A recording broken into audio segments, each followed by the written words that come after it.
Guys, कैसे हैं आप लोग। आई होप कि आप सब लोग बड़े होंगे, एकदम मस्त होंगे। तो आज का सीन कुछ ऐसा है कि ये जो मैं ट्राइपॉड है, तो मैंने सोचा इसकी स्टोरी मैं आपको बता दूं, क्योंकि कितने दिनों से मैं ऐसा सोच रहा था कि क्या ऐसा बताया जाए ब्लॉग में कि जो मेरी मेमोरी के लिए भी एक खास रहे, और आगे जाके भी ये सारी चीज़ें मैं भी देख पाऊँ कि कैसे कैसे मैंने दिन निकाले थे, क्या दिन थे, कैसा मैंने स्ट्रगल करा था, सारी चीज़ें। इसलिए ये सारी चीज़ें मैं रिकॉर्ड करना चाहता था कि मैं 10 साल के बाद या 20 साल के बाद ये सारी चीज़ें देख सकूँ। लेकिन उससे पहले मैं आपको एक चीज़ दिखाना चाहता हूँ जो काफ़ी अट्रैक्टिव है। जल्दी से मैं आपको दिखा देता हूँ वरना चला जाएगा। रुको एक मिनट। बाहर आप मौसम देखो कितना बढ़िया सा है, और आपको जो ये विंडो दिख रही है ना, ये वाली विंडो, उसके अंदर क्या है, सूरज की जो रिफ्लेक्शन होती है ना, वो सूरज की किरणें डायरेक्ट सूरज वहीं पे दिखता है। एक्चुअली सूरज है ना, इसकी ऑपोजिट साइड दिख रहा है, और यहाँ पर ये विंडो है, तो विंडो के सामने एकदम रिफ्लेक्ट होता है, तो ऐसा ही लगता है कि सूरज जो है वो इधर से दिख रहा है, पूरा मतलब सनराइज हो रहा है। आपको मिरर के अंदर इतना नहीं दिख रहा होगा, लेकिन आप यहाँ पर देख सकते हैं पूरा मेरी ऑफिस के अंदर उसकी पूरी रिफ्लेक्शन दिखा रही है। ये आपको दिख रहा है ना, तो ये मैंने सोचा आपको दिखा दूँ। मुझे काफ़ी अच्छा लगा ये मॉर्निंग के टाइम पे, ये एकदम एटमॉस्फेयर देखो, सामने एक घर भी बन रहा है अभी, कितना बढ़िया सा लग रहा है। मोबाइल के अंदर इतना खास नहीं दिख रहा होगा। इस ट्राइपॉड की स्टोरी ये है कि ये ट्राइपॉड प्लस इसका जो एक इसके साथ जो माइक आता, साथ तो नहीं आता लेकिन अलग से लेना पड़ता है, तो उसकी दोनों की कीमत मिलाकर 3500 रुपये थी, और मेरे पास 3500 रुपये थे नहीं। और 4 से 5 दिन के अंदर मुझे वो कैसे भी करके पैसे उसको अरेंज करने थे। ये तकरीबन बात है 7 से 8 महीने पहले की।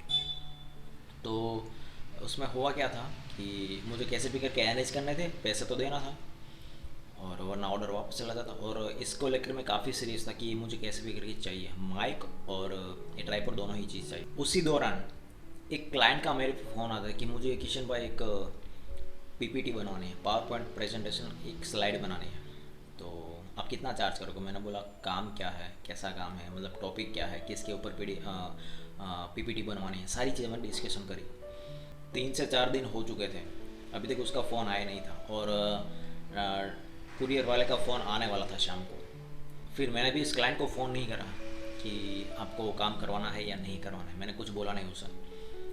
फिर ऐसे 3 से 4 दिन तो निकल गए थे, और मैंने कहा जैसे कि ये कुरियर का समय आ चुका था शाम को, ये शाम को मुझे मिला था, और मैंने सोचा कि पैसा भी तो कैसे भी करके अरेंज करना है, और किसी से मैं मांग भी नहीं सकता था। तो मैंने सोचा ऐसा क्या करा जाए। तो फिर जब 4 दिन, ये 4 दिन के बाद 4 दिन के अंदर डिलीवरी होने वाली थी इस चीज़ की, तो तीसरे दिन मेरे एक कलीग का फ़ोन आता है। तो मैंने उसको सारी चीज़ें बताई कि भाई मैंने, और ये सारी चीज़ें बताई, तो उसने मुझे कहा कि यार तू कर क्या रहा है, पागल है क्या, सिर्फ 3500 रुपये में ये सारी चीज़ें तू डिलीवर कर रहा, मतलब अपनी सारी सर्विस।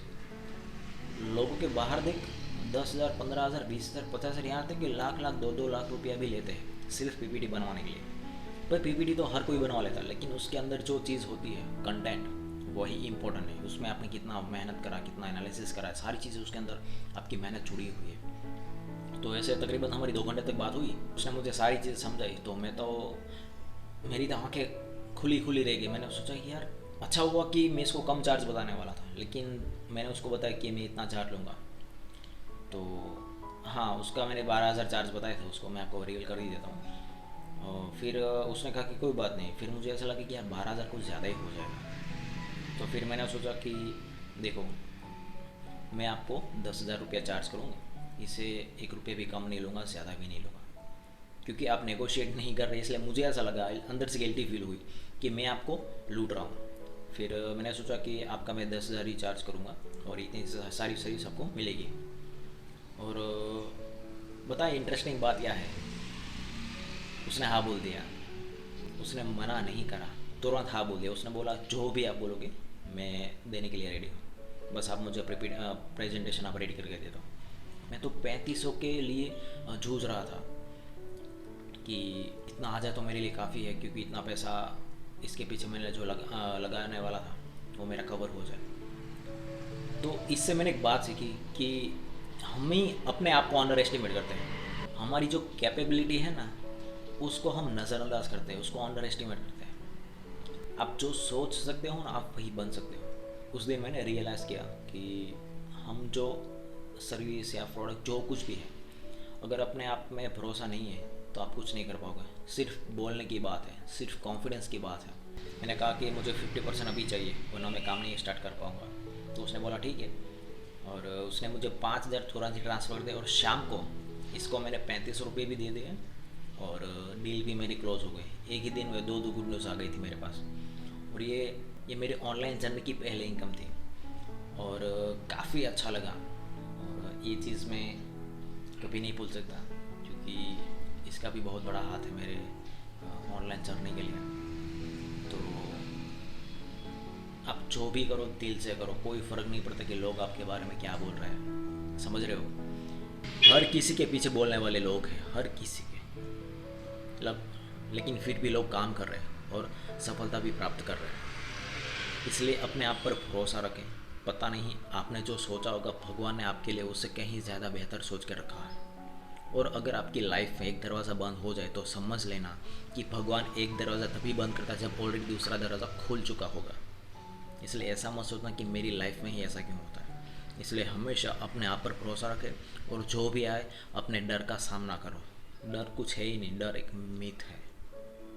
इसलिए हमेशा ख्याल रखें और अपने सपनों को पूरा करने के लिए जी जान लगा दें। आई होप कि आपको ये वीडियो अच्छा लगा होगा। कुछ मेरी स्टोरी थी, इसलिए मैंने आपको शेयर कर दिया। और मेरे भी लिए ये काफ़ी एक चीज़ अच्छी रहेगी कि मेरे पास ये रिकॉर्डिंग रहेगी, तो ये मैं बार बार भी देख सकता हूँ कि मैंने भी कितने कैसे दिन काटे थे। मिलते गाइस नेक्स्ट वीडियो में। Take care, bye bye.